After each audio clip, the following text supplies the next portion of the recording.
صحابہ کرام علیہم الرضوان محفل سجا کے بیٹھے ہیں اور یہ تذکرہ ہو رہا ہے. کوئی کہتا ہے کہ دیکھو اللہ رب العزت نے حضرت آدم کو صفی اللہ بنایا ہے. صفی اللہ کا معنی یعنی اللہ کا انتخاب کردہ، اللہ نے ان کو منتخب کیا اور چنا ہے. حضرت آدم کو اللہ نے صفی اللہ بنایا. کوئی کہتا ہے دیکھو اللہ نے حضرت نوح کو نجیب اللہ بنایا. کوئی کہتا ہے دیکھو اللہ نے حضرت ابراہیم کو خلیل اللہ بنایا.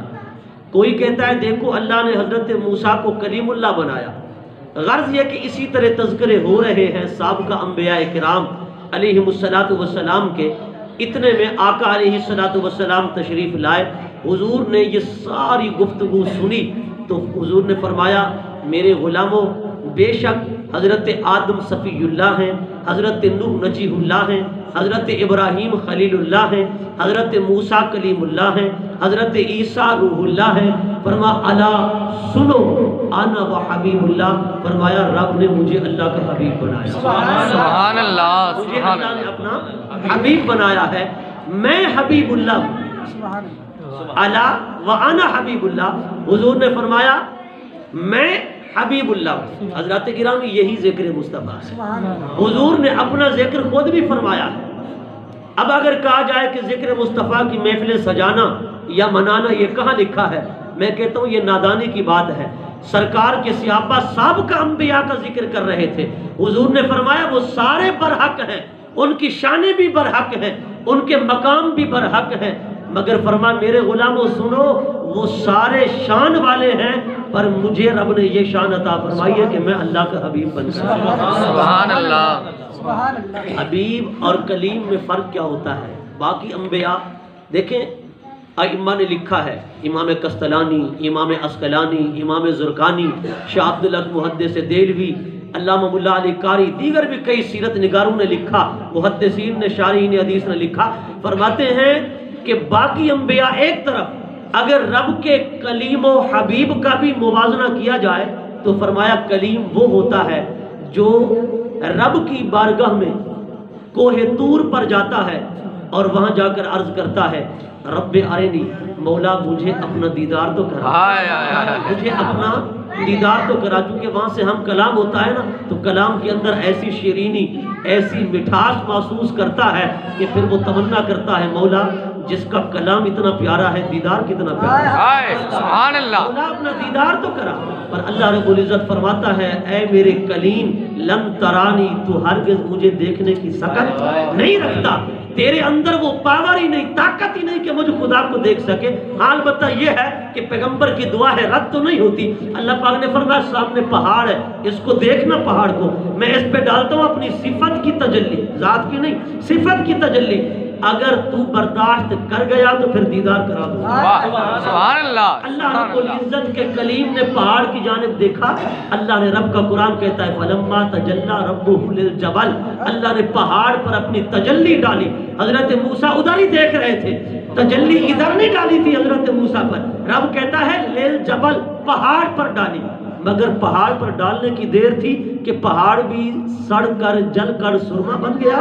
حضرت موسیٰ علیہ السلام بے ہوش ہو کر گر پڑے. جب افاقہ ہوا، بیدار ہوئے تو اللہ رب العزت کی بارگاہ میں عرض کی مولا تم نے سچ کہا کہ میں تیرے دیدار کے قابل نہیں. سبحان اللہ. حضرت گرامی پھر حضرت موسیٰ علیہ السلام نے خدا کی صفت کا پرتو دیکھا تھا. نگاہ کا کہتے ہیں عالم یہ تھا، روایات کے اندر آتا ہے کہ حضرت موسیٰ علیہ السلام رات کے گھپ اندھیرے میں فرماتے ہیں 30 میل کے فاصلے پر اگر رات کے گھپ اندھیرے میں سیاہ پتھر میں چیونٹی بھی چلتی ہوتی تھی حضرت موسیٰ علیہ السلام دیکھ لیا. سبحان اللہ. سبحان اللہ. اور فرماتے ہیں آپ کے حسن و جمال کا عالم یہ تھا، آپ کی تبانی کا عالم یہ تھا کہ آپ جب کوہ طور سے واپس پلٹ کر گھر آئے آپ کی زوجہ نے دیکھا تو وہ نابینا ہو گئی.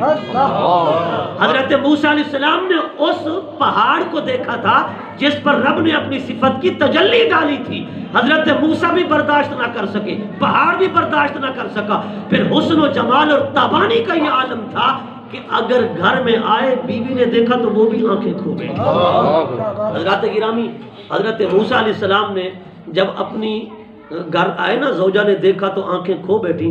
اللہ کی بارگاہ میں عرض کی مولا جو بھی دیکھتا ہے وہ آنکھیں کھو بیٹھتا ہے. اسی طرح کے اور واقعات بھی ہوئے. اللہ رب العزت نے پھر آپ کے حسن و جمال پر پردے ڈالے. واہ سبحان اللہ. میں نے کہا یہ وہ موسیٰ ہے. تمنا کریں دیدار خدا کی. آواز آتی ہے لن ترانی, تو دیدار نہیں کر سکتا, پر ایک حبیب وہ ہے, یہ تو کلیم ہے نا, حبیب وہ ہے بستر استراحت پر آرام فرما ہے. ام ہانی کے گھر میں آرام کر رہے ہیں. فرمایا کہ ادھر سے جبرائیل آتا ہے اور آ کر پیغام دیتا ہے یا رسول اللہ, رب کہتا ہے انا مشتاق الیک, محبوب ایک بار تو سبحان اللہ. سبحان اللہ. اللہ اکبر.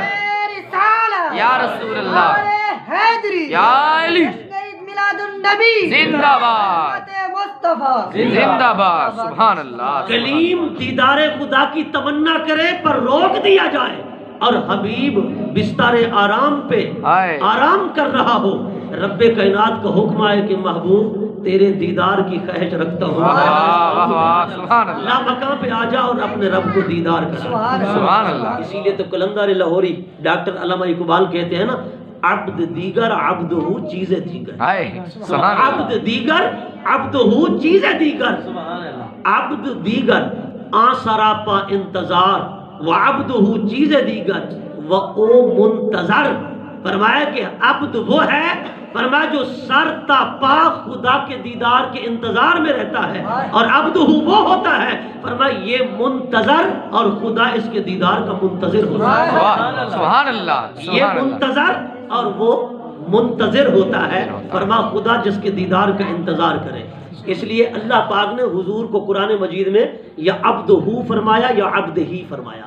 آپ دیکھیں ارشاد ہوتا ہے سبحان الذی اسرا بعبدہ. سبحان اللہ. اسی طرح فرمایا کہ لوگ کرتے ہیں, لوگ قرآن پاک میں شک کرتے ہیں. اللہ پاک فرماتے ہیں ہم نے عبدنا, اپنے بندے پر جو قرآن اتارا ہے اس پر لوگ شک کا شکار ہیں. رب کہتا ہے میرا چیلنج ہے, فاتو بصورت میں مثل ہی, زیادہ نہیں چھوٹی سے چھوٹی صورت تو بنا کر. سبحان اللہ. حضرات گرامی یا عبدنا فرمایا یا عبدہ یا عبدہ ہی. اللہ پاک نے فرمایا کہ میں جس محبوب کو بھیج رہا ہوں نا یہ عام نہیں, یہ عبدہ اسی کا بندہ ہے. سبحان اللہ. ہمارا بندہ ہے. دیکھیں اگر کوئی آپ کو کہیں بھیجے اور اسے لکھ کر بھیجے یا ٹیلی فون کرے جیسے تیسے, کہے کہ ہمارا بندہ آ رہا ہے, جی ہمارا قاصد آ رہا ہے, ہمارا خاص آ رہا ہے, رب نے عبدنا یا عبدنا یا عبدہ یا عبدہ ہی فرما کر حضور کے خاص الخاص ہونے کی طرف اشارہ فرما دیا. حضرات گرامی کلیم اور حبیب میں یہ فرق ہے. کلیم دیدار کی تمنا کرتا ہے پر دیدار نہیں ہوتا. حضرت موسیٰ علیہ السلام جب کلام کرنے گئے تھے نا, وہ جو آواز آئی تھی درخت میں سے آئی تھی. کہاں سے آئی تھی؟ درخت میں سے آئی تھی. انی انا اللہ رب العالمین. حضرت موسیٰ علیہ السلام جب رب کی بارگاہ میں ہم کلام تھے تو درخت میں سے آواز آئی. کیونکہ آپ نے دیکھا نا ہرا بھرا درخت ہے, اس کو آگ لگی ہوئی ہے, اس کو آگ لگی ہوئی ہے. آپ نے اللہ کی بارگاہ میں عرض کی مولا یہ ہرا بھرا درخت ہے, اس کے پتے بھی سبز ہیں, یہ سرسبز و شاداب ہے, مگر اس کو آگ لگی ہوئی ہے, آگ نہیں جلاتی. اللہ پاک نے فرمایا اے موسیٰ میں ہی تو تمام جہانوں کا پالنے والا رب ہوں. سبحان اللہ. درخت میں سے آواز آئی انی انا اللہ رب العالمین. درخت میں سے آواز آ رہی ہے. میں نے کہا درخت سے یہ آواز آئے کہ میں ہی رب العالمین ہوں. رب درخت میں سے بول سکتا ہے, منصور بن حلاج کے اندر سے نہیں بول سکتا. سبحان اللہ. بایزید بستامی کے اندر سے نہیں بول سکتا. نہیں توجہ آپ کی, توجہ آپ کی. میں نے کہا لوگ فتوے لگاتے ہیں نا کہ منصور بن حلاج کو سولی پہ چڑھا دیا, اور حضرت بایزید بستامی کہتے سبحانی ما اعظم شانی, تو لوگ کہنے لگے یہ کافر ہو گیا, مشرک ہو گیا. یہ کہتا ہے سبحانی ما اعظم شانی کہ میں ہی سبحان ہوں اور میری ہی شان بڑی ہے. حضرت سیدنا بایزید بستامی رحمۃ اللہ تعالی علیہ کے غلاموں نے کہا حضور کفریہ جملہ بول دیا آپ نے. آپ نے فرمایا اچھا پھر جب بولوں نا تو مجھے مار دینا, قتل کر دینا. آپ کے تمام خلفاء مریدین جو بھی تھے انہوں نے کلہاڑیاں لے لی, کسی نے چھرے لے لیے, چاقو لے لیے. جب آپ نے یہ نعرہ لگایا تو انہوں نے آپ کو مارنا شروع کر دیا، حتیٰ کہ آپ کے جسم کے ٹکڑے ٹکڑے کر دیے۔ روایات کے اندر آتا ہے ایک ایک بوٹی سے آواز آ رہی تھی سبحانی و اعظم، آپ پر وہ فنا فی اللہ کا مقام طاری ہوتا تھا نا۔ جب وہ ختم ہوا حضرت باقر بستامی پھر اسی طرح سامنے بیٹھے تھے۔ خلفاء نے مریدین نے پوچھا حضور یہ کیا ماجرا ہے؟ آپ نے فرمایا جب ہم یہ کہتے ہیں ہم یہاں ہوتے ہی نہیں ہیں۔ تکبیر، اللہ اکبر، رسالہ یا رسول اللہ، خلافت، جشن عید میلاد النبی، علماء حق اہل سنت۔ اگر درخت میں سے آ سکتی ہے نا آواز انی انا اللہ رب العالمین، تو پھر وہاں سے بھی آواز آ سکتی ہے۔ خدا اگر درخت سے بول سکتا ہے تو اپنے بندوں سے بھی بول سکتا ہے، بے شک۔ ایک مرتبہ سرکار تشریف فرماتے، چونکہ میں عرض کر رہا تھا کہ حضرت موسیٰ علیہ السلام خدا کی صفت کے پرتو کو دیکھیں تو حسن و جمال کا یہ عالم ہو، اور ہمارے آقا نے، ہمارے پیارے نبی صلی اللہ علیہ وسلم نے خدا کی صفت کو نہیں خدا کی ذات کو دیکھا ہے اور براہ راست دیکھا ہے۔ واہ واہ سبحان اللہ۔ پھر حضور کے حسن و جمال کا عالم کیا ہوگا؟ اس لیے علماء فرماتے ہیں رب نے حضور کے حسن و جمال پر 70,000 پردے ڈال کے بھیجا تھا۔ سبحان اللہ۔ مولانا اشرف علی تھانوی صاحب نے بھی لکھا کہ رب کی غیرت نے یہ گوارا ہی نہ کیا کہ مصطفیٰ کو ایسے بھیج دے، فرما رب نے 70,000 حجابات ڈال کے بھیجے، اگر حجابات اتار کے بھیجتا تو کوئی تاب ہی نہ لا سکتا حضور کے حسن کو دیکھا۔ اس لیے کہتے ہیں نا یہ کون و مکان جل کر راکھ ہو جاتے۔ آقا علیہ السلام حجابات پہن کر آئے، پردے اوڑھ کر آئے، اس لیے فرماتے ہیں نا حقیقت محمد دی پا کوئی نہیں سکتا، کی تھا چپ دی جاہے اللہ کوئی نہیں سکتا۔ آنکھ والا تیرے جلووں کا تماشا دیکھے، دیدہ کور کو کیا آئے نظر کیا دیکھے۔ اس لیے صدیق اکبر بھی دیکھتے ہیں تو کہتے ہیں یا رسول اللہ آپ جیسا حسین و جمیل نہ پہلے دیکھا تھا نہ بعد میں۔ سبحان اللہ۔ یا رسول اللہ آپ جیسا حسین و جمیل ہماری آنکھ نے دیکھا ہی نہیں۔ حضرت حسان بن ثابت کہتے ہیں وَأَحْسَنُ مِنْكَ لَمْ تَرَكَتُ عَيْنِي، آپ جیسا حسین و جمیل تو میری آنکھ نے دیکھا ہی نہیں۔ دیوان حسان بن ثابت میں اور روایت بھی ہے وَأَحْسَنُ مِنْكَ لَمْ تَرَكَتُ عَيْنُو، عینو کا مطلب یہ ہے یا رسول اللہ آپ جیسا حسین و جمیل کائنات میں سے کسی آنکھ نے نہیں دیکھا، کائنات میں کسی آنکھ نے نہیں دیکھا آپ جیسا حسین و جمیل۔ اور حضرت ابو ہریرہ کہتے ہیں رأیتو ما رأیتو شیئن احسن من رسول اللہ صلی اللہ علیہ وسلم، حضور سے زیادہ حسین میں نے کوئی چیز نہیں دیکھی۔ حضرت جابر بن سمرہ کہتے ہیں کہ 14ویں رات کا چاند تھا، چاند کھلا ہوا تھا، فرماتے ہیں بدر کا چاند لیلۃ البدر 14ویں رات کا چاند پوری تابانی پہ تھا۔ میں نے آقا علیہ السلام کو سرخ دھاری دار جبہ زیب تن کیے ہوئے دیکھا، فرماتے ہیں ایک نگاہ میں چاند کو دیکھتا تھا، ایک نگاہ حضور کے چہرے پہ ڈالتا تھا، فرماتے ہیں بڑی دیر تک دیکھتا رہا اور تجزیہ کرتا رہا، نتیجہ میں نے یہ نکالا کہ حضور کا حسن و جمال چاند سے زیادہ تھا، میں نے حضور کو چاند سے بھی زیادہ حسین دیکھا۔